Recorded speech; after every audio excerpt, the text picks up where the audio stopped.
Hello students. Property plant and equipment को balance sheet में दिखाने के दो तरीके होते हैं। या तो हम असेट्स को WDV पे दिखा सकते हैं, रिटर्न डाउन वैल्यू पे, या फिर हम असेट्स को कॉस्ट पे दिखाते हैं। जब भी हम असेट्स को रिटर्न डाउन वैल्यू पे दिखाते हैं तो एंट्री पास करते हैं depreciation account debit to assets.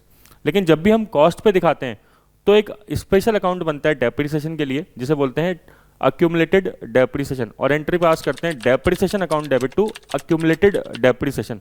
आज हम अक्यूमुलेटेड डेप्रिसिएशन को ही डिटेल में समझते हैं एग्जांपल के थ्रू। एग्जांपल के लिए आज हमने एक property plant and equipment purchase किया $1 लाख का, जिसकी लाइफ 5 ईयर्स है और जिसको 2 साल बाद हमने $58,000 का बेच दिया। सबसे पहले आज असेट्स को परचेज करते समय एंट्री पास होगी property plant and equipment account debit to bank $1 lakh से। फिर जब फर्स्ट ईयर एंड होगा तो एंट्री पास होगी depreciation account debit to accumulated depreciation $20,000 से।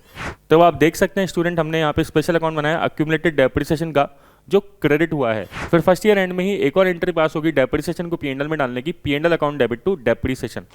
जब हम बैलेंस शीट बनाएंगे तो असेट्स आ जाएगी कॉस्ट पे $1 लाख की और डेप्रिसिएशन लेस हो जाएगा $20,000 का और बाहर दिखाएंगे $80,000। तो स्टूडेंट्स, फायदा क्या है अक्यूमुलेटेड डेप्रिसिएशन दिखाने का? फायदा ये है कि असेट्स बैलेंस शीट में कॉस्ट पे शो होगी और शेयर होल्डर को असेट्स की कॉस्ट एक्चुअल में पता लगेगी।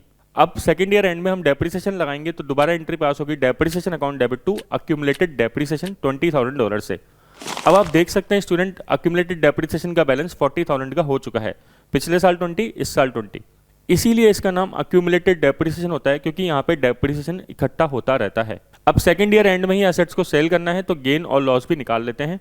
अगर असेट्स की आज बुक वैल्यू देखी जाए तो 1 लाख माइनस 40,000, 60,000 बची और 60,000 की असेट्स को हमने 58 में बेच दिया तो 2,000 का लॉस आया।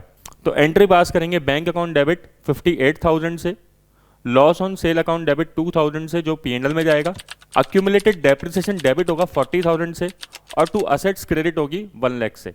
अब यहाँ पे ऑब्जर्व करने की बात एक और है कि अक्यूमुलेटेड डेप्रिसिएशन जो अभी तक क्रेडिट हो रहा था, 40,000 का बैलेंस था, वो अब असेट सेल होने पे डेबिट हो रहा है। इसका मतलब जब भी असेट सेल होगी या डिस्पोज ऑफ होगी, उस असेट का अक्यूमुलेटेड डेप्रिसिएशन उसी असेट के साथ चला जाएगा या डेबिट हो जाएगा।